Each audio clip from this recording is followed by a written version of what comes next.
하나님 앞에 예배를 드리겠습니다. 묵도하시겠습니다. 여호와여, 내 기도를 들으시며 내 간구에 귀를 기울이시고 주의 질식과 의로운 내게 응답하소서. 주의 종에게 심판을 행하지 마소서. 주의 눈앞에는 의로운 인생이 하나도 없나이다. 원수가 내 영혼을 핍박하며 내 생명을 땅에 엎어서 나로 죽은 지 오랜 자같이 나를 암흑 속에 두었나이다. 그러므로 내 심령이 속에서 상하며 내 마음이 내 속에서 참담하니이다. 내가 옛날을 기억하고 주의 모든 행하신 것을 읊조리며 주의 손이 행하는 일을 생각하고 주를 향하여 손을 펴고 내 영혼이 마른 땅같이 주를 사모하나이다. 여호와여, 속히 내게 응답하소서. 내 영이 피곤하니이다. 주의 얼굴을 내게서 숨기지 마소서. 내가 무덤에 내려가는 자 같을까 두려워하나이다. 아침에 나로 하여금 주의 인자한 말씀을 듣게 하소서. 내가 주를 의뢰함이니이다. 내가 다닐 길을 알게 하소서. 내가 내 영혼을 주께 드림이니이다. 여호와여, 나를 내 원수들에게서 건지소서. 내가 주께 피하여 숨었나이다. 주는 나의 하나님이시니 나를 가르쳐 주의 뜻을 행하게 하소서. 주의 영은 선하시니 나를 공평한 땅에 인도하소서. 여호와여, 주의 이름을 위하여 나를 살리시고 주의 의로 내 영혼을 환난에서 끌어내소서. 주의 인자심으로 나의 원수들을 끊으시고 내 영혼을 괴롭게 하는 자를 다 멸하소서. 나는 주의 종이니이다. 아버지 하나님, 저희들로 하여금 주 여호와의 이름만 붙들고 주 여호와의 은혜만 꼭 의지할 수밖에 없는 그런 자리로 저희들을 인도하심을 감사합니다.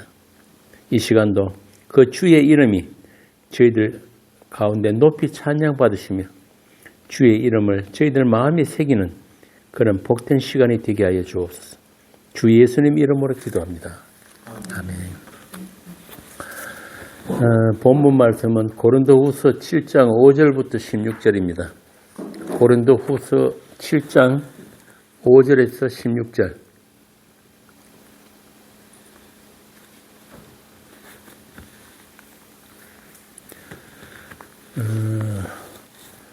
서울 모임의 강의를 몇 차례 너무 길어서 나누어서 하고 있는데요. 다음 주까지 아마 계속될 것 같습니다. 고린도후서 7장 5절에서 16절 한 절씩 교독하겠습니다. 우리가 마게도니아에 이르렀을 때에도 우리 육체가 편하지 못하였고 사방으로 환난을 당하여 밖으로는 다툼이요 안으로는 두려움이었노라.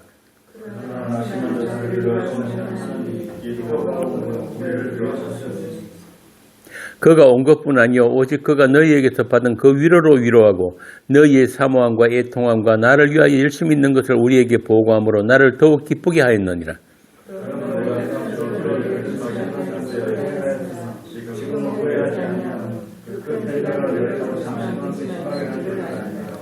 내가 지금 기뻐함은 너희로 근심하게 한 까닭이 아니요 도리어 너희가 근심함으로 회개함에 이른 까닭이라. 너희가 하나님의 뜻대로 근심하게 된 것은 우리에게서 아무 해도 받지 않게 하려 함이라.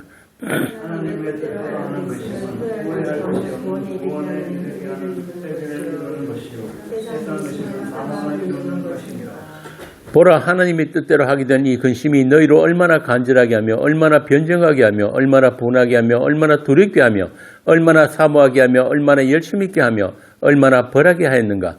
너희가 그 일에 대하여 일체 너희 자신이 깨끗함을 나타내었느니라.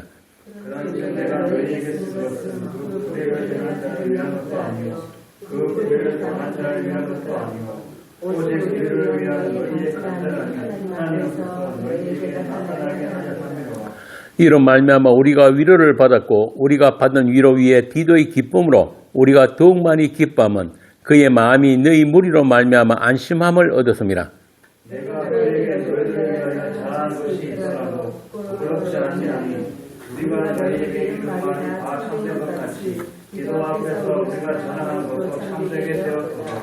그가 너희 모든 사람들이 두려움과 떨므로 자기를 영접하여 순종한 것을 생각하고 너희를 향하여 그의 심정이 더욱 기뻤으니 내가 범사에 너희를 신뢰하게 된 것을 기뻐하노라. 아멘.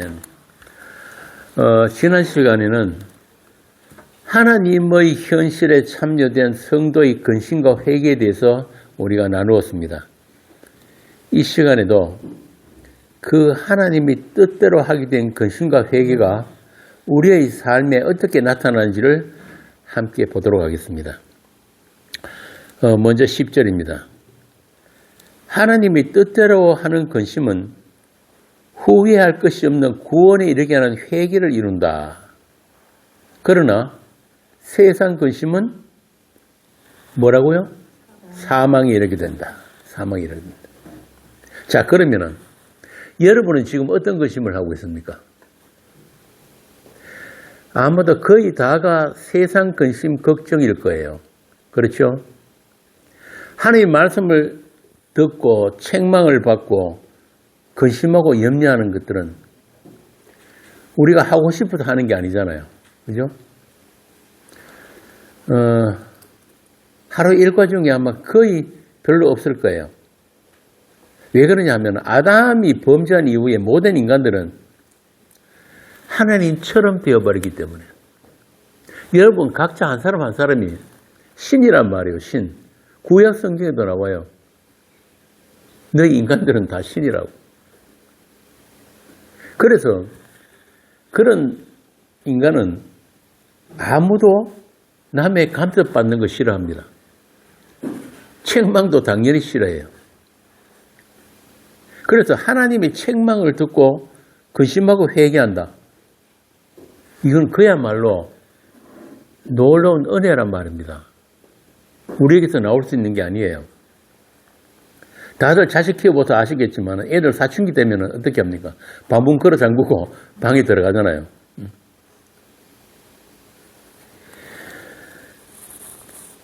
이게 한마디로 난 이제 부모 간섭 받기 싫다는 거예요. 이게 뭐냐면 자아라는 게 우리 안에 생겨가지고 선악과 땅은 아담이 하나님처럼이라는 그 죄성이 서서히 자라나면서 발동하기 시작하는 거예요. 불교 그 불화에 보면은 그런 거 있죠. 손가락 하나 위에 딱 쳐들고 서 있는 그림. 어린 동자가. 천상천하 유아독존이라는 거예요. 이런 그 선악과의 죄성이 우리 안에 다 숨겨져 있기 때문에 다른 사람들의 책망을 받고 회개를 한다? 있을 수 없는 거예요. 하나님이 뜻대로 하는 근심? 이것도 안 됩니다. 그런 건 있을 수 있어요. 더 나은 내가 되기 위해서 가끔씩 반성하는 거. 이런 건 있을 수 있지만은 자기 자신이 전적으로 부인되는 그런 회개는 우리 안에서는 나올 수 없단 말입니다.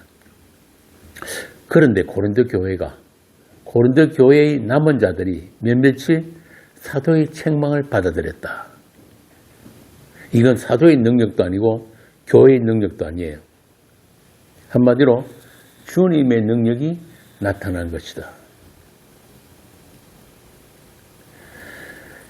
이렇게 하나님의 말씀은 살아있고 운동력이 있어서 죄인들이 혼과 영과 골수를 찌르고 쫓기기까지 한다 그러잖아요. 이런 말씀에 의한 해처가 일어날 때만, 없음이 자리로 되돌릴 때만 비로소 우리가 하나님 되심에 대한 눈이 열리는 거예요. 한마디로 나는 아니요가 된다. 그때 나오는 거예요. 나는 아니요. 당신이 하나님 맞습니다. 이게 하나님의 현실에 참여되는 거예요. 그런데 놀랍게도 바울이 디도를 보내서 자신이 편지를 전달했는데 그 편지를 읽고 이렇게 근심하고 회개하는 일들이 고린도 교회에 일어났다는 거예요.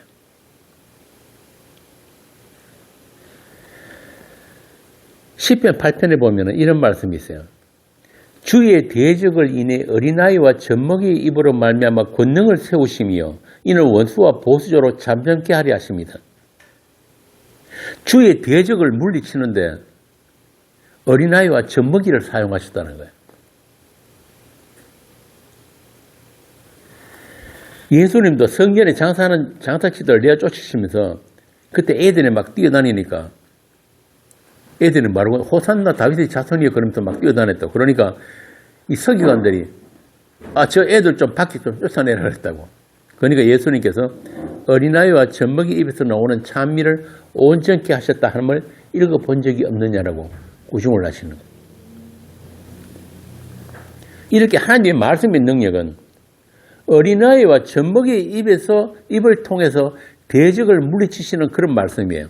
이게 무슨 뜻이냐면은 그 능력이 우리를 온전케 하는 능력이 우리로 하여금 이 세상으로부터 하나님께로 눈을 들리게 하는 그 능력이 사람에게 있지 않음을 알게 하시는 거예요.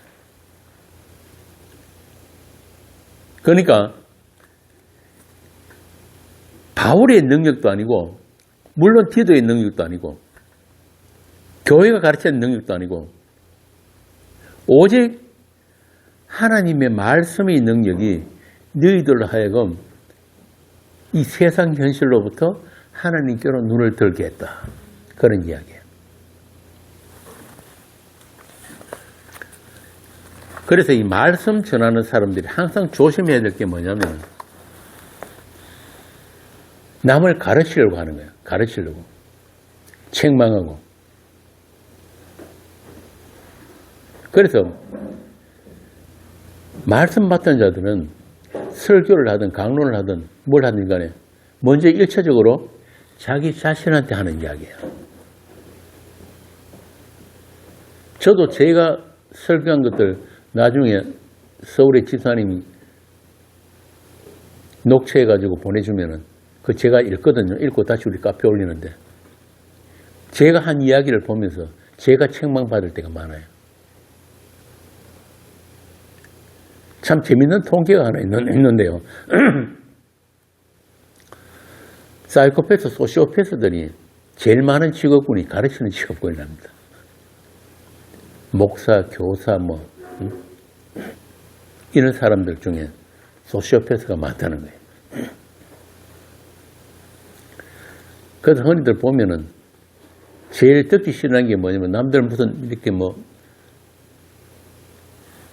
그거 아니다 그러면서 이렇게 이야기하면 저 인간 또 설교하니 그러잖아요. 듣기 싫단 말이에요. 이렇게 남의 책망 듣기를 좋아하는 사람들이 아니기 때문에 그런 가운데서도 이 바울의 편지를 읽고 이렇게 회개하는 자들이 생겨났다. 이거는 전하는 자의 능력도 아니고 듣는 자의 능력도 아니라는 것을 본문이 이야기하고 있단 말입니다. 하나님이 뜻대로 하게 한 이 근심, 하나님이 뜻대로 하게 한 근심이 고린도 교회를 하여금 얼마나 간절하고 얼마나 변명하게 되었는가. 여기서 말하는 변명은 자신의 잘못을 시인하지 않겠다는 그런 변명이 아니라 자기의 전적인 잘못된 것들을 인정을 하면서 내가 하나님의 뜻대로 살지 못했습니다. 그러나 이제는 내가 달려가던 그 길, 멸망의 길에서 돌이켜서 하나님 쪽으로 방향을 유턴하겠습니다. 이런 변명이에요. 우리가 전에는 모르고 마귀에게 속았습니다. 세상에 취해서 세상을 보고 달려갔습니다. 우리가 어리석었네요. 그래서 이러한 것들이 얼마나 간절한지 앞에 뭐가 붙습니까? 얼마나 이런 부사가 계속 붙는 거예요. 얼마나 분하게 하며 얼마나 간절하며 얼마나 변명하게 하며 이렇게 보이는 세상 현실만 쫓아간 자신의 무지함 이런 것들을 분하게 여기는 거예요. 세상 것만 하고 살았던 것이 분하단 말이에요. 자기를 증명하기 위해서 자기 가치를 높이기 위해서 그렇게 보이는 외모를 중시하면서 살았던 게 얼마나 분한가.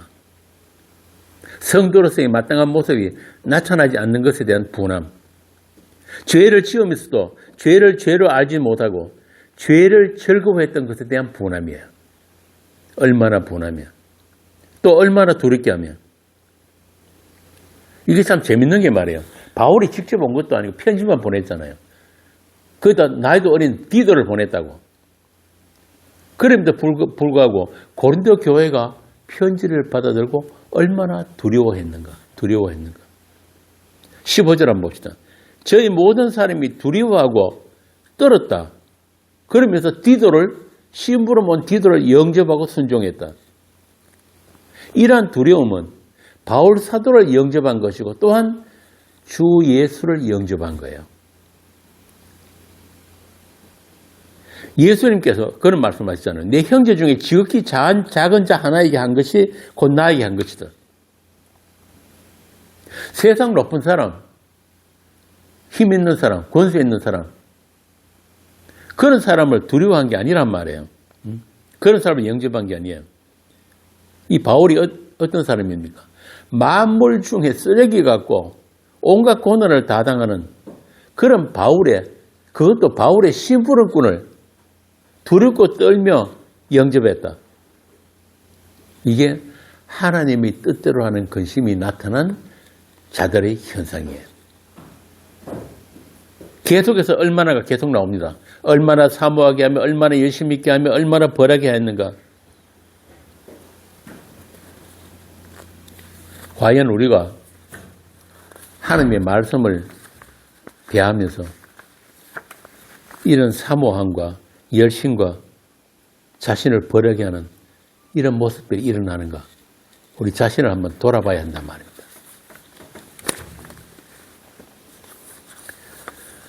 요즘 보면은 전에도 말씀드렸지만 오늘날은 진리에 대한 관심, 진리를 사모하고 진리로 말미암은 어떤 진리에 의한 어떤 새로운 창조, 이런 모습들은 우리 오늘날 교회에서, 기독교 교회에서 거의 찾아보기가 힘들어요. 저기 TV 같은 데 보면은 채널들, 기독교 채널들 많잖아요. 그런데 나오는 설교자들, 목사들 한번 보세요. 소위 스타라는 목사들. 제가 보기에는 사람들이 그런 거 보면서 야, 정말 연기 잘한다. 연예인들이 나와서 연예 프로 보듯이 미스 트롯 보듯이 그렇게 즐기고 있는 것 같아요. 말씀 앞에 벌거벗겨져서 세워지는 게 아니고 그런 스타 목사들이 연기, 설교 이런 거 즐기고 있단 말이에요. 구약에다 보면 똑같은 말씀이 있어요. 에스겔서에 보면은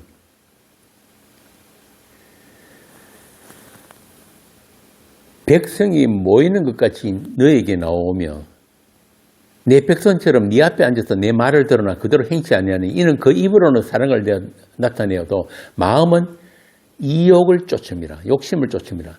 그들이 에스겔 너를 어떻게 보느냐면은 음악을 잘하며 고운 음성으로 사랑의 노래를 하는 자 같이 여겼다.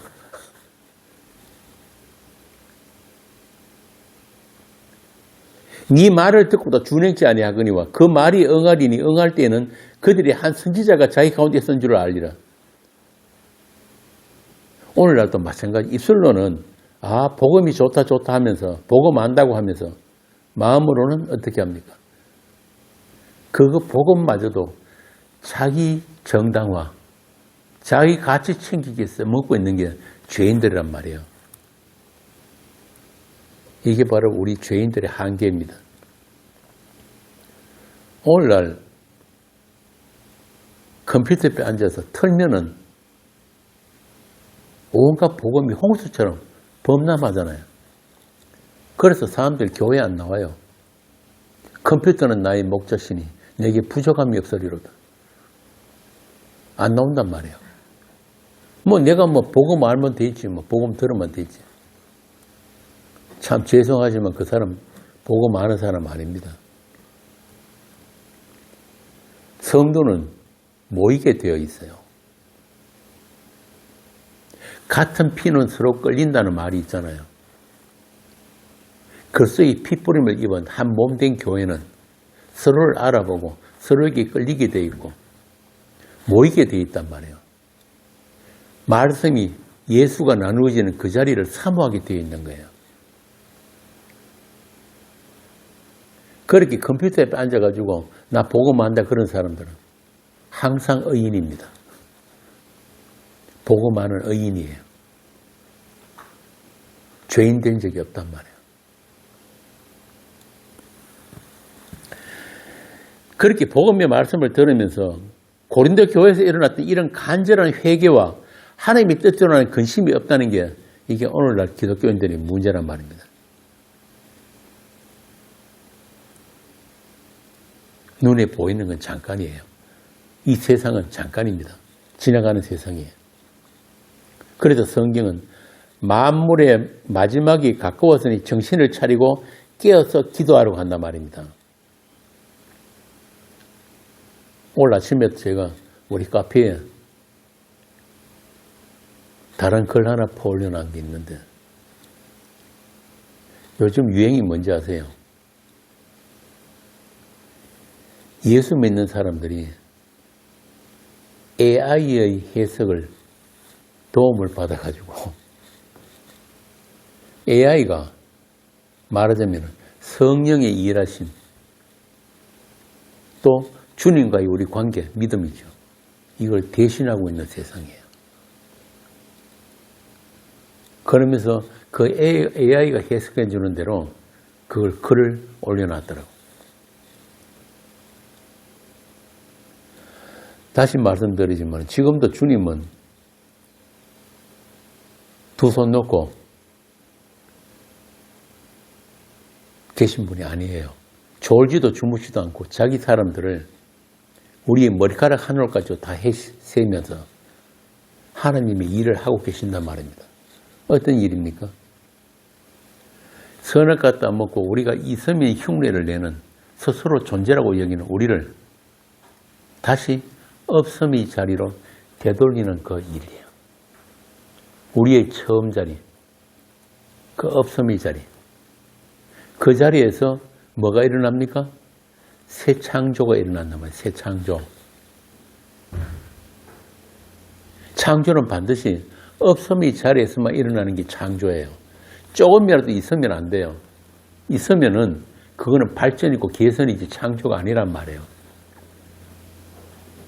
그래서 우리 스스로 그 없음의 자리로 갈 수가 없으니까 하나님께서 우리로 하여금 어떻게 하십니까? 그 없음의 자리로 그 처음 자리를 되돌리는 모든 사건들을 우리에게 주시는 거예요.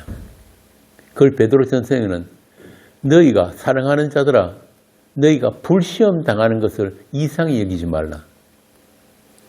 불시험이란 말이에요. 우리 안에 있는 모든 부정한 불순물들을 다 녹여 태우는 그 불시험이에요. 불시험. 그 불시험 당할 때 우리로 하여금 즐거워하라. 즐거워하라. 왜? 우리가 그리스도의 고난에 참여되는 것이기 때문에.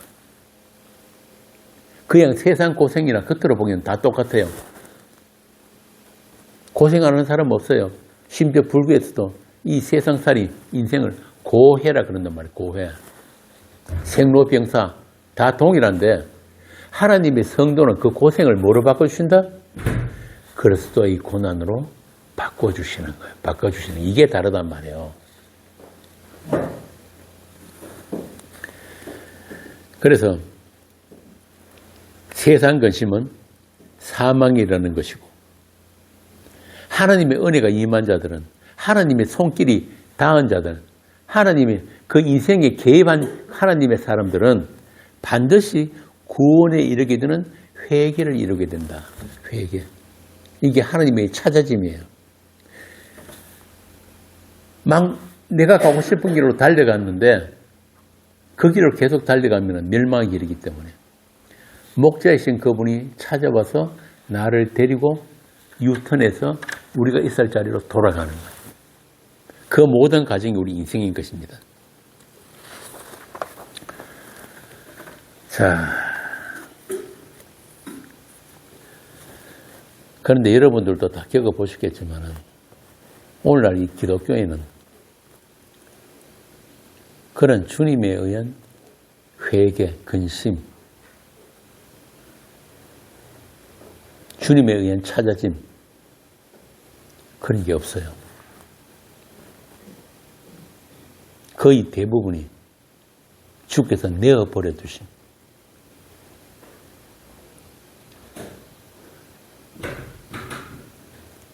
그런 영적 싸움, 진리의 싸움을 포기한 지가 오래란 말이에요. 강단에 선 그 목사부터가 교회 안에 어떤 갈등, 충돌, 진리로 인한 그런 다툼이 있는 걸 싫어합니다. 그거 사전 예방하는 데만 열심히 한단 말이에요.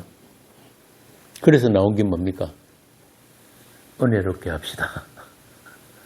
서로 다투지 맙시다. 하여튼 한국 교회가 그 은혜롭게 하는 것 때문에 교회 안의 평화 때문에 망했단 말이에요. 정말 진리로 인해서 하나님이 간섭으로 인해서 고민하고 근심하고 염려하고 그런 모습들을 찾아보기가 거의 어려워요.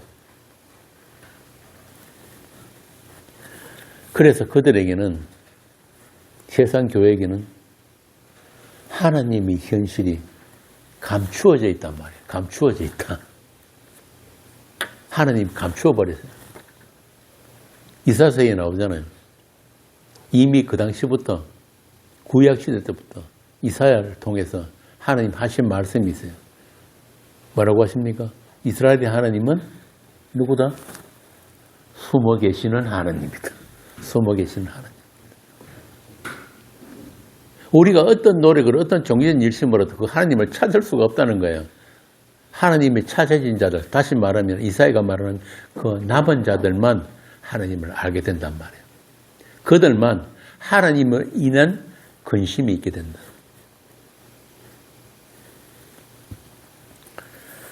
자, 현실이 이렇다 보니까 진리로 인한 그런 근심, 그런 고민은 없고 그런 충돌도 없고 기껏해야 세상 뉴스에 나오는 것들은 뭡니까? 교회 돈 문제 때문에 싸우고 자살하고 도망가고 뭐 목사 비리 부정 이런 교회 안에 싸움은 전부 다 그런 것들이지 진리의 문제, 복음의 문제에서 싸우지는 않는단 말이에요. 그래서 교회 평생 다녀서도 한 번도 이 복음의 진리를 들어본 적이 없는 사람들이 오늘날 기독교인들이, 교회인들이죠. 그렇게 지금은 말씀이 고갈된 시대입니다. 지금만 그런 게 아니에요. 갈라디아서 1장에 처음에 바울이 뭐라고 합니까? 세상을 뭐라고 표현합니까? 이 악한 세대에 그리스도께서 몸을 내어주셨다.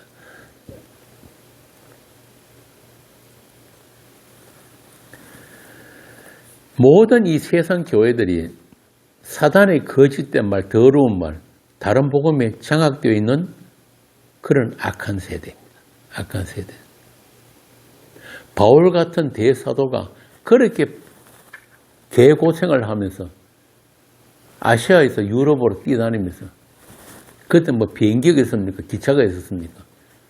걸어다녔단 말이에요. 배 타고 다니고. 그 고생을 하면서 복음을 전했는데도 다 못 알아먹더라. 결국 바울 마지막에 로마 감옥에서 뭐라고 합니까? 다 나를 떠났다. 나를 떠났다. 사람의 능력이 아니란 말이에요. 사람이 가르침, 사람이 책망으로 되는 게 아니란 말이에요. 오늘 본문이 그 이야기를 하는 거예요. 자, 이런 세상 현실 가운데서도 아직은 하나님께서 우리에게 긍휼을 베푸심으로 해서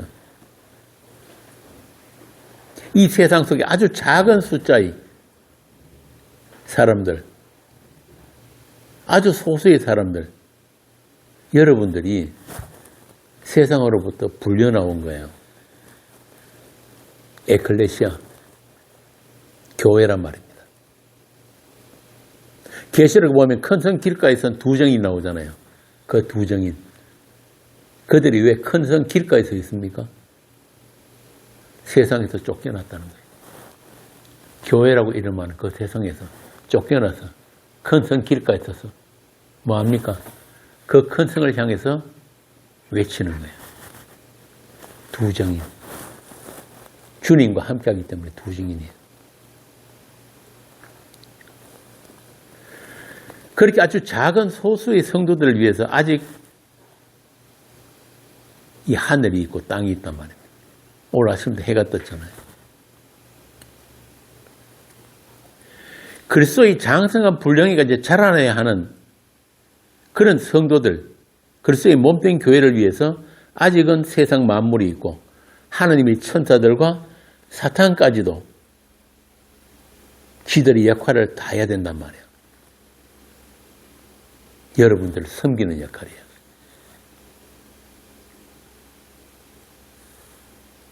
여러분들의 처음자리 회복을 위해서 그렇게 모든 것들이 배치되어 있는 거예요.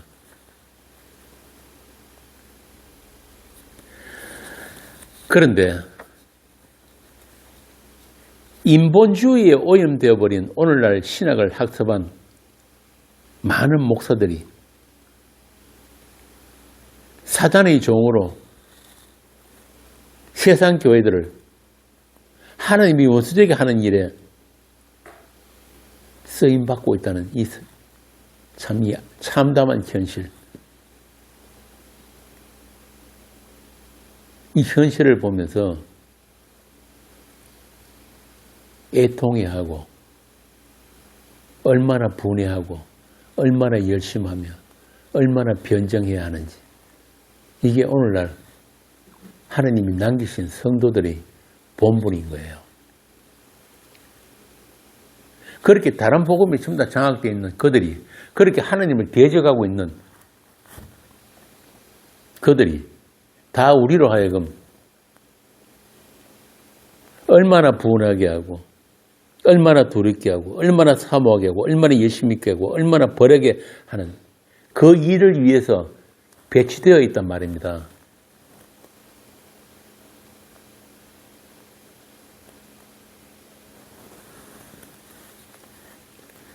이렇게 자기 목적을 위해서 교회에 나온 자들, 하나님과 거래하려고 하는 자들로부터 분리되는 그런 과정을 통해서 우리로 하여금 하나님의 의와 하나님의 거룩을 알게 하시는 거예요. 그것이 아닌 이것을 우리로 하여금 체험하게 한단 말입니다. 빛은 반드시 무엇을 배경으로 나타납니까? 어둠을 배경으로 나타난단 말이에요. 진리는 반드시 그런 비진리를 배경으로 나타나는 진리예요. 부정하고 거짓되고 더러운 것들을 배경으로 하나님의 거룩이 나타난단 말입니다.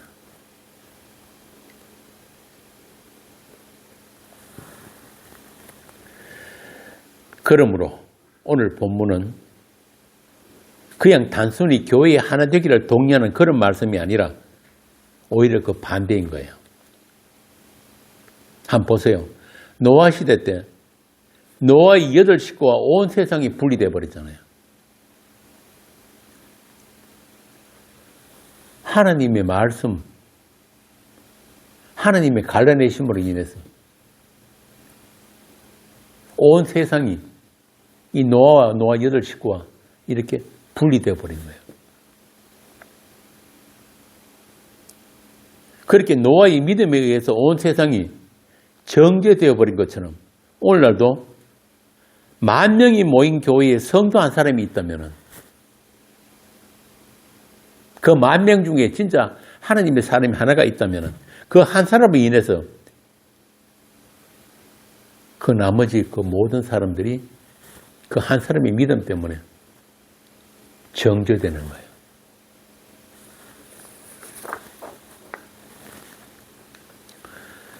이와 같이 하나님의 뜻은 우리의 거룩이에요. 거룩. 세상과의 분리됨이란 말입니다. 그런데 우리는 그게 참 싫어요. 아프고 힘들고 싫단 말이에요. 왜? 왜 그렇습니까? 우리는 이 세상에 태어났고 이 세상만 보고 살았고 이 세상밖에 모르기 때문에 이 세상과 분리되는 것이 두려워요. 무서워요. 불안해요. 우리 자신이 세상이기 때문에 세상을 쫓아가고 세상을 사랑할 수밖에 없는 그런 몸을 갖고 있단 말이에요. 그런 우리를 이 세상과 하나님이 찢어내고 분리해내심을 해가지고 그 과정을 통해서 우리한테 가르치실 게 있는 거예요. 그게 뭡니까? 왜 너희들은 하나님의 은혜, 하나님의 부으신 그 생명이 아니면은 너희는 존재일 수조차 없는가? 왜 너희는 너에게는 의가 없고 깨끗함이 없는가? 그게 그런 세상과의 분리를 통해서 잠시 우리 앞에 나타나게 되는 거예요. 우리는 그때 배운단 말이에요. 나는 아니요. 당신이 하나님 맞습니다. 당신의 은혜가 아니면 나는 아무것도 아닙니다. 저를 불쌍히 여겨 주세요.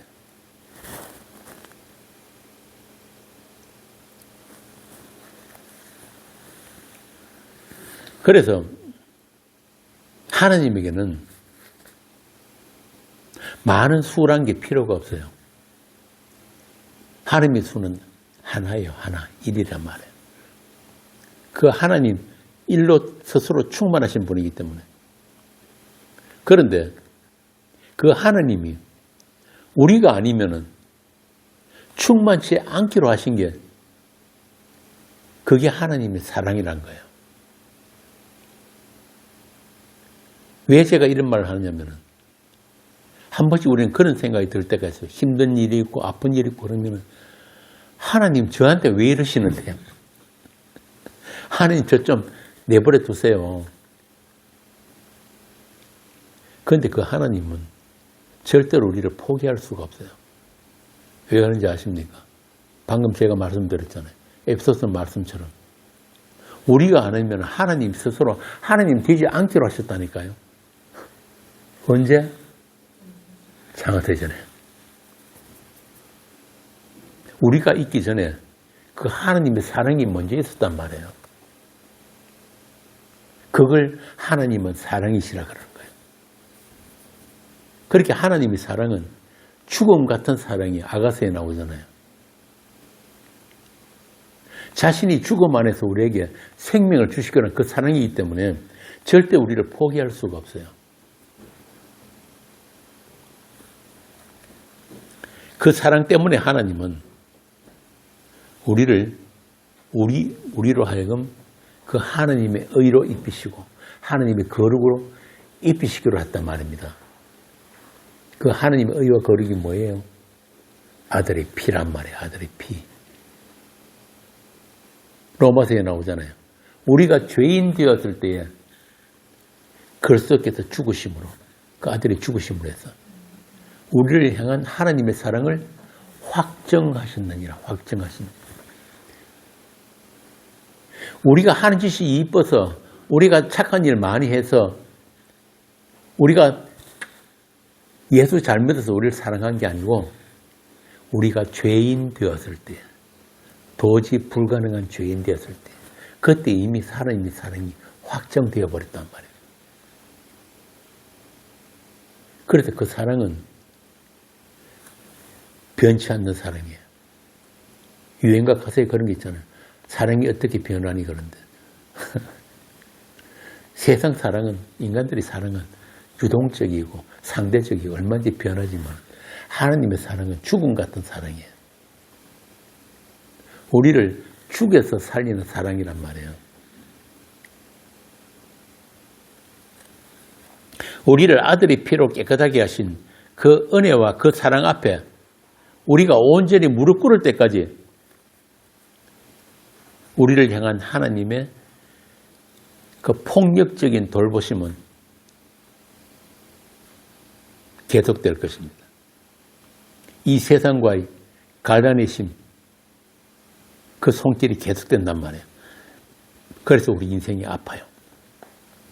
그런데 그 아픈 가운데서 참 놀랍게도, 역설적이게도 평안이 주어지는 거예요. 이 사도의 서신서들을 보면 기뻐라는 말이 계속 나옵니다. 범사에 감사하라 그러고. 기쁘고 감사하다는 건 우리 감정의 문제잖아요. 그게 우리 마음대로 됩니까? 안 되잖아요. 아파 죽겠는데. 그런데 그러면 기쁘고 감사하는 게 무슨 뜻입니까? 이미 확정되고 확정되어 있는 현실이 따로 있다는 거예요. 그래서 그 항상 앞에 붙는 말이 주 안에서예요. 주 안에서. 주 안에서. 이번 여름 캠프에 빌립보서를 할 텐데요. 빌립보서의 주제가 기뻐하라예요. 기뻐하라. 기뻐하라. 그것도 고난 가운데서 기쁨이에요.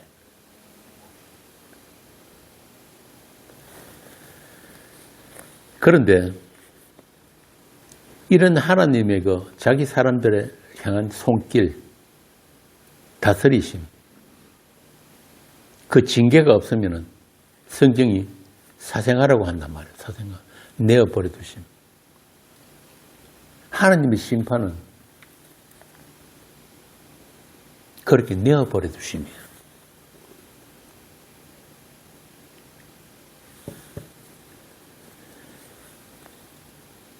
세상은 하나님께 속한 것이 아닌 것이 무엇인가? 하나님께 속한 것, 하나님께 속한 것이 아닌 것이 무엇인가? 그걸 보여주기 위한 세상이에요. 비진리와 비거룩이 무엇인가? 그걸 우리에게 가르치기 위해서 잠시 하나님이 배치해 두신 세상이란 말이에요. 그 세상 속에서 그 세상과 함께 떠내려가지 않기 위해서 하나님께서 하나님 이때 우리를 건져내시는 그 방식이 뭐냐면은 고난이고 환난이에요. 그렇게 여러분들이 하나님께 속했다는 것을 확정해 주기 위해서 잠시 있는 세상이란 말입니다. 요한복음 15장 19절 한번 봅시다. 요한복음 15장 19절. 너희가 세상에 속하였으면 세상이 자기의 것을 자랑할 것이나 너희는 세상에 속한 자가 아니요 도리어 내가 너희를 세상에서 택하였기 때문에 세상이 너희를 미워하느니라. 세상에게 미움당하면 어떻게 됩니까? 별세해야죠. 별세.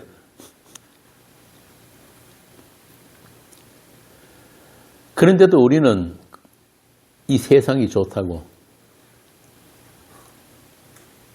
어떻게 하면 이 세상 속에서 오래오래 행복하게 살까? 그 방법만 찾잖아요. 권사님 세상에서 오래오래 행복하게 사는 방법이 뭡니까? 첫째, 돈이 있어야 되죠. 둘째, 건강해야 되죠. 셋째, 내 가족들이 잘 돼야 되죠. 인간관계 좋아야 되죠. 그런데 그 모든 것들로부터 단절을 시켜버리는 게 하나님의 방식이라니까요. 그게 뭐냐? 세상에 대한 죽음이에요. 가르쳐서 제일 마지막에 뭐라고 합니까? 내가 그리스도로 말미암아 십자가에 세상에 대하여 십자가에 못 박혔다. 또한 세상에 대해서 못 박혔다. 단절이에요. 단절.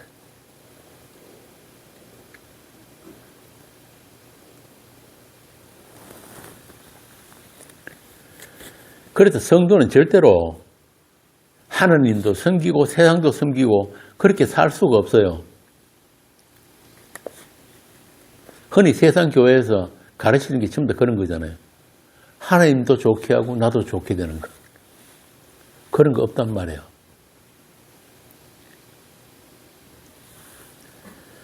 그래서 하나님은 우리에게 너희는 세상에 속하지 않았다는 것을 수시로 확인시켜 주시는 거예요. 예수님 뭐라고 합니까? 나를 쫓으려거든 어떻게 하라고? 자기를 부인하고 자기 십자가를 지고 나를 쫓으라 그랬단 말이에요. 그렇게 세상에 대해서 십자가로 못 박힌 자라는 것을 확인시켜주는 그런 사건들을 성도의 삶에 계속 발생시킨다. 그게 없으면 우리는 그냥 세상에 취해서 살 수밖에 없으니까. 계시록에 나오는 음녀의 섞은 술에 취해서 살 수밖에 없기 때문에 그래요. 우리의 눈이 이 세상 현실로부터 하나님의 현실, 하나님이라고 하는 그 현실, 다른 현실로 눈이 들리게 되는 것은 그런 하나님의 손길이 없으면 안 된단 말이에요. 성경 아무리 많이 공부하고 달달 외워도 신학학위 몇 개는 갖고 있어도 안 된단 말이에요. 그건 결국 우리 이성 안에 하나님을 가두는 것밖에 안 돼요. AI 도움을 아무리 받아도 안 된단 말이에요. 응? 그런 하나님이 일으키시는 그 사건들이 우리 삶에서 발생될 때 그때 잠깐 우리 눈이 그분께로 들리게 되는 것입니다. 너희들은 이 세상 정신, 세상 가치, 세상 방식으로 살 수 없는 하나님의 것이라는 것을, 하나님의 사람이라는 것을, 이 어둠의 세상과 함께 할 수 없는 빛의 아들들이라는 것을, 또 이 죽은 세상 속에 산 성도들이라는 것을 부득불 체험하게 되는 그런 사건들로 성도 인생이 채워지게 되는 것입니다. 그래서 교회를 사건으로서의 교회, 말씀의 사건으로서 교회라고 하는 거예요. 여러분 한 사람들이 다 교회이기 때문에. 그래서 이런 사건들로 채워지는 인생을 다른 말로 바꾸면은 하나님과의 동행이라고 합니다. 동행. 그 요한복음 제일 마지막에 보면은 예수님이 베드로 보고 뭐라고 하십니까? 네가 젊어서는 네 마음대로 돌아다녔지만은, 네가 하고 싶은 거 다 했지만은, 네가 늙어서는 어떻게 한다? 네 팔을 벌려 띄워서 어디로? 네가 가기 싫은 곳으로, 네가 원치 않는 곳으로 내가 데려갈 것이다. 반드시 성도의 마지막은 그렇게 완성이 된다는 거예요. 창세기 5장에 보면 에녹이 나오죠. 에녹이란 말은 히브리어로 시작이라는 뜻이거든요. 에녹이 나오는데, 에녹이 하나님과 동행하더니 하나님이 그와 동행했다.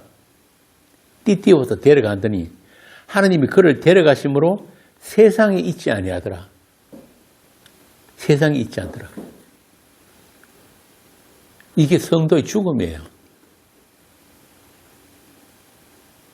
하나님과 동행한 에녹은 본래 세상에 없던 사람이었다, 이런 뜻입니다. 세상에 있어도 없는 사람들, 이 사람들이 성도예요.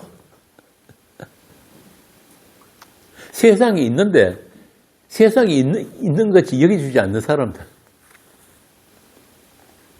그래서 에녹은 그 당시에 다른 사람들 900년씩 살 때 365년 살다가 얼마나 힘들었으면 세상에 그를 없는 자로 취급해버린단 말이에요. 이게 성도의 세상 속 삶입니다. 하나님의 동행은 그런 거예요. 그래서 에녹은 죽음을 보지 않고 하나님 안으로 사라졌다. 히브리서 11장 5절. 이렇게 하나님의 사람들은 이 세상을 지금 통과하고 있는데 어떻게? 하나님과 함께. 우리 주님이 사셨던 그 모든 환경과 사건들을 우리도 같이 체험하면서 이 세상을 지나가고 있는 거예요. 통과하고 있단 말이에요. 때로는 쉴만한 물가, 푸른 초장도 있고, 때로는 사망의 골짜기도 있고, 때로는 원수들 앞에서 주께서 상을 차려주시기도 하고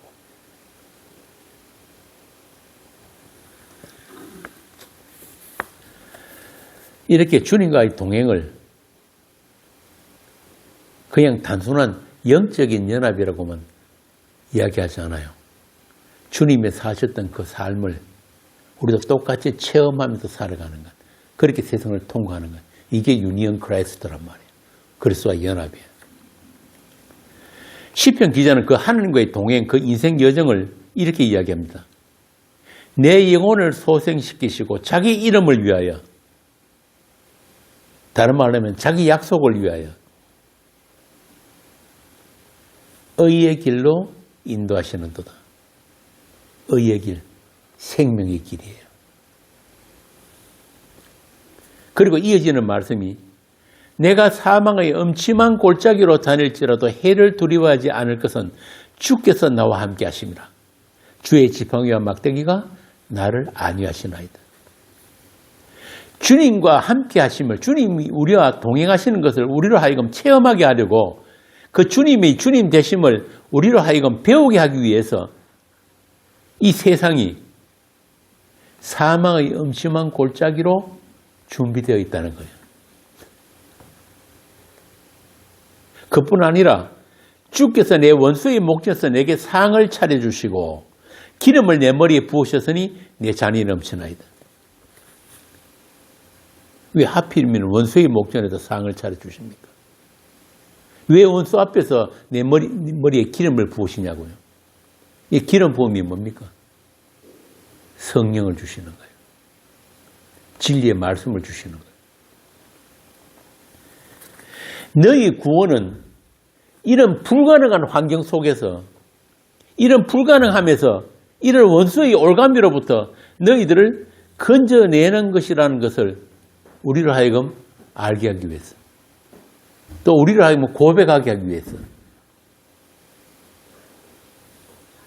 우리에게 그 은혜의 영광을 찬송받으시기 위해서. 그래서 주님은 지금도 졸지도 주무시도 않으시면서 한시도 우리에게 눈을 떼지 않으시면서 우리로 하여금 그 생명길로 인도하고 계신 것입니다. 창세기 3장 15절에 나오는 그 여자의 후손과 원수된 것, 그 포로됨, 그 사로잡힘이 어떠한 것인지 우리로 하여금 체험하게 하시고, 그것으로부터 해방된 것은 너희들이 열심과 너희들이 싸움이 아니라, 너희들의 믿음이 아니라 여자의 후손이 뱀의 전쟁으로부터 승리한 그런 전리품으로 너희 구원이란 것을 우리로 하여금 찬송하게 하기 위해서. 이스라엘이 출애굽을 하면서 뒤에는 애국 군사들이 쳐들어오잖아요. 당장 다 죽게 되었는데 어떤 일이 일어납니까? 홍해 바다가 갈라지잖아요. 왜 이스라엘 앞에 홍해 바다가 갈라집니까? 이유가 뭐예요? 이유는 딱 하나예요.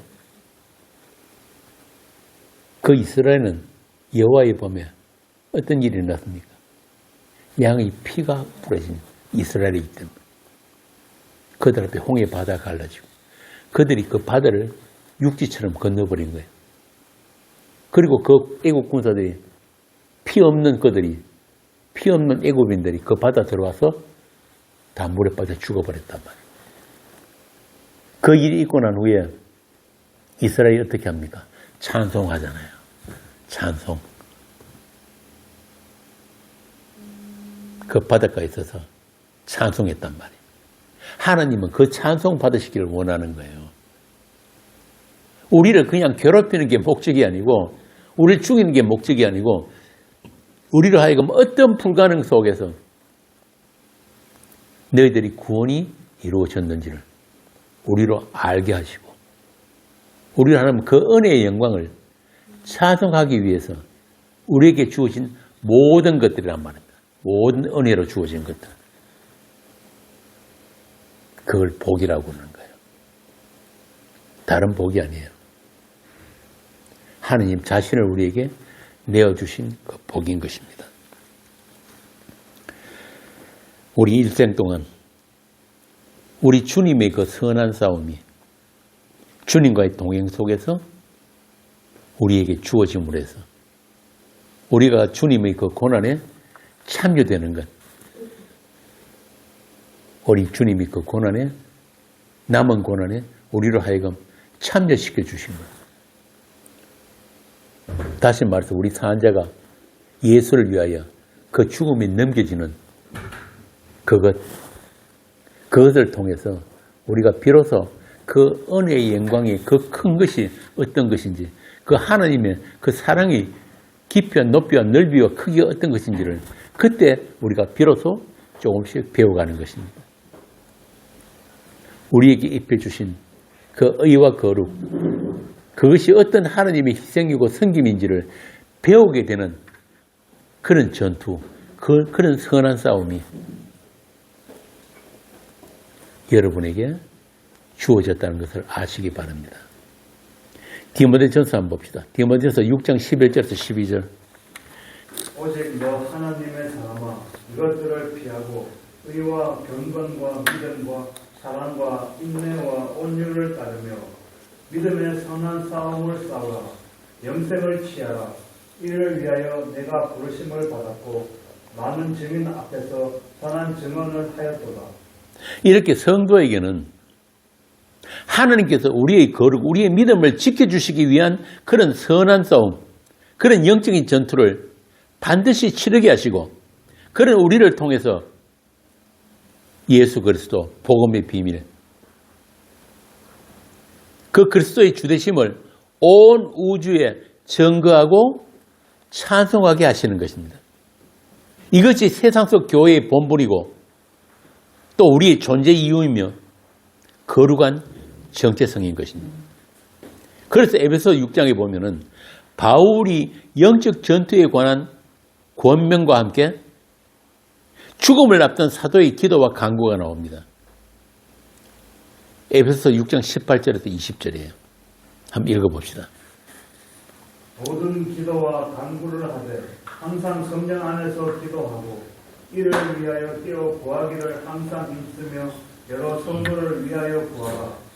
또 나를 위하여 구할 것은 내게 말씀을 주사 나로 입을 열어 복음의 비밀을 담대히 알리게 하옵소서 할 것이니 이 일을 위하여 내가 쇠사슬의 메인 자신이 된 것은 나로 이 일에 당연히 할 말을 담대히 하게 하려 하심이라. 아니 복음을 전하게 하고 그리스도를 증거하게 하려면 우리에게 그런 힘과 능력과 모든 그런 환경을 주셔야지. 바울이 어떻게 했답니까? 당연히 할 말을 담대히 전하기 위해서 어떻게 했다고요? 쇠사슬의 메인 사신이 됐다는 거예요. 로마 감옥에 갇혀버렸는데 그 로마 감옥에 갇혀서 썼는 편지들이 전부 다 옥중 서신으로 지금 신약 성경이에요. 에베소서, 빌립보서, 전부 다 골로새서 이런 것들 목회 서신. 이게 하나님이 하시는 방식이고 지혜고 능력인 것입니다. 그래서 우리의 구원은 우리가 그런 영적 전투의 승리에서 얻게 되는 그런 구원이 아니라 이미 십자가로 승리하신 그리스도의 정인으로서 그 승리의 영광을 세상을 향해 선포하는 일에 우리의 남은 목숨을 다 할 수 있도록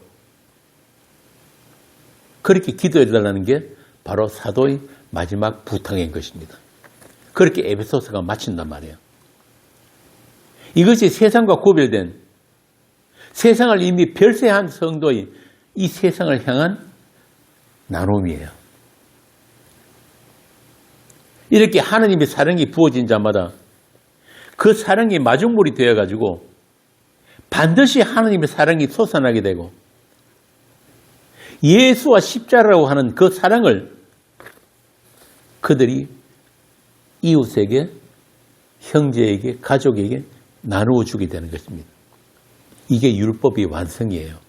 로마서 13장 10절에도 그러잖아요. 율법의 완성이 뭐라고요? 사랑이란 말이에요. 사랑. 이웃을 사랑하는 것. 뭐 이웃 사랑한다 그러니까 아프리카에 우물 파는 돈 보내고, 어린 애들 도와주는 그런 거 돈 보내고, 그것만 사랑이 아니가. 그런 건 해도 되고 안 해도 되는 거예요. 진짜 사랑은 뭐냐면은 예수를 나누는 거예요. 예수라고 하는 그 진리를 나누는 건 이거보다 더 큰 사랑이 없단 말이에요. 바꾸어 말하면 생명을 나눠주는 거예요. 생명. 여러분들이 진짜 가족을 사랑하고 이웃을 사랑한다면 이 예수, 이 생명의 말씀, 이 복음의 진리를 나눠줘야 되는 거예요. 지금 바울이 마지막으로 에베소서 끝에 나오는 이 말씀이 내가 당연히 해야 할 말을 담대히 할 수 있도록 나를 위해서 기도해달라. 이런 간절함이 우리 모두에게 있기를 빕니다. 그래서 이 사랑으로 인해서, 이 사랑을 나누어주는 일로 인해서 오히려 이 세상에 맞아 죽는 것까지가 구원의 완성이라고 하는 거예요. 세상은 이 바울처럼 우리 믿음의 선배들처럼 그런 광야의 소리가 그칠 때까지 성도의 목을 베는 일에 이 세상이 하나가 되어야 되고 합심해서 하나님을 대적하는 일에 이 세상은 세상 끝날까지 그 역할을 다 해야 되고 바울처럼 스데반처럼 그들에게 목을 내어주는 것까지가 바로 그리스도의 몸의 완성인 것입니다. 이런 성도의 깨끗함, 거룩의 완성이 어떠한 것이며 그 진리의 사랑으로 너희에게 나아감이 어떠한 것인지를 너희로 알게 하기 위해서 바울은 고린도 교회야 너희는 우리를 마음으로 영접해라고 하는 거예요. 나는 그리스도의 십자가의 죽음 안에서 너희들과 함께 죽고 함께 살아나기 위해서 내가 먼저 그 복음을 그 십자가를 살고 있기 때문에 그 모든 환난 가운데 나에게 넘치는 위로와 기쁨을 주시는 그분을 나는 너희들에게 전하고 또 나누어 주고 싶다. 이게 오늘 본문에 나오는 바울의 결론이에요. 또한 제가 여러분과 함께 나누고 싶은 그 예수라는 사랑입니다. 그 십자가라는 사랑이에요. 이와 같이 그리스도의 예수의 은혜와 사랑은 한치의 실수도 없이 그 대상을 찾아가는 사랑입니다. 우리가 찾는 것이 아니라 우리를 찾아오는 사랑이에요. 그렇게 나누어지는 사랑. 그렇게 사도 바울에게 넘쳤던 그리스도의 위로와 기쁨이 오늘 우리에게도 동일하게 차고 넘치기를 빕니다. 환난과 고난과 눈물 가운데서도 그 확정되고 확정된 사랑이 그 영원한 사랑이 우리 마음에 차고 넘침으로 해서 우리는 이 세상을 넉넉히 이기게 될 것입니다. 그래서 우리 산자가 예수를 위한 죽음에 넘기우는 것은 우리 죽을 육체에도 예수의 생명이 나타나게 함이란 것을 우리는 알기 때문에 그 죽음 같은 사랑만으로 아무 부족함이 없는 그런 우리가 되기를 빕니다. 요한일서 4장 10절입니다. 사랑은 여기 있으니 우리가 하나님을 사랑한 것이 아니요 하나님이 우리를 사랑하사 우리 죄를 속하기 위하여 화목 제물로 그 아들을 보내셨습니다. 사랑하는 자들아 하나님이 이같이 우리를 사랑하셨은즉 우리도 서로 사랑하는 것이 마땅하니라. 이 사랑이 어떤 사랑입니까? 죄인을 위해 아들을 화목 제물로 내어주신 그 사랑, 그 복음, 그 십자가를 나누는 거예요. 어느 때나 하나님을 본 사람이 없어도 만일 우리가 서로 사랑하면 그 아들 그 죽음이라는 그 사랑 안에 있으면 하나님이 우리 안에 거하시고 그의 사랑이 우리 안에 온전히 이루어지느니라. 하나님의 사랑은 그렇게 새 생명이라는 그 창조의 능력으로 우리 안에 지금 역사하고 있기 때문에 우리가 하나님이 사랑의 아들인 나라로 이미 완성이 되었고 또 이 세상 속에서 그리스도의 장성한 분량이까지 자라나고 있기 때문에 또 반드시 완성이 될 것을 우리는 믿습니다. 우리가 잠시 주님과 떨어져 이렇게 육체 가운데 살고 있지만은 우리에게 주신 성령으로 말미암아 그리스도의 영으로 말미암아 하나님의 사랑이 끊임없이 우리 인생에 부어지고 있음을 알기 때문에 그 진짜 현실을 알아버렸기 때문에 우리는 이 모든 일에 우리를 사랑하시는 이로 말미암아 우리는 넉넉히 이기게 될 것입니다. 이제 얼마 남지 않은 그 길, 그 생명길, 그 거룩한 길을 우리 다 함께 찬송하면서 갈 수 있는 우리가 되기를 빕니다.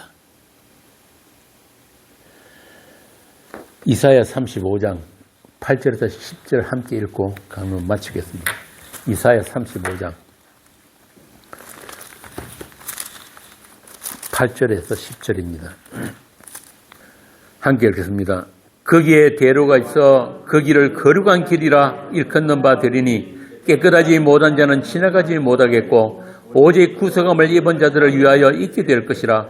우매한 행위는 그 길로 다니지 못할 것이며 거기에는 사자가 없고 사나운 짐승이 거리로 올라가지 아니하므로 그것을 만나지 못하겠고 오직 구속함을 받은 자만 거리로 행할 것이며 여호와의 성령함을 받은 자들이 돌아오되 노래하며 시온에 이르러 그들의 머리 위에 영영한 희락을 띠고 기쁨과 즐거움을 얻으리니 슬픔과 탄식이 사라지리로다.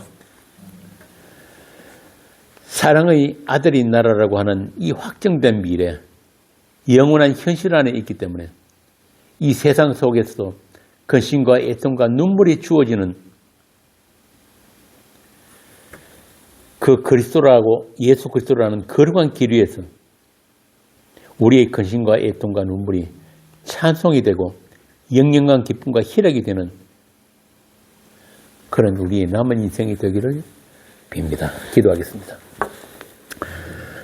아버지 하나님, 우리는 하나님도 몰랐고 하나님을 찾은 적도 없는데 오직 하나님의 이름 때문에 하나님의 약속 때문에 주님이 저희들을 찾아오시고 저희들이 그 생명길, 그 의의 길, 그 거룩한 길로 저희들과 함께 가심을 알았습니다.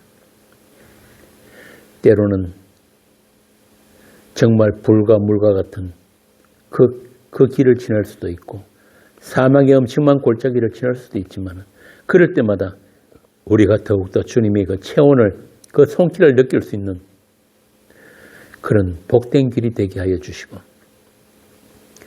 우리로 하여금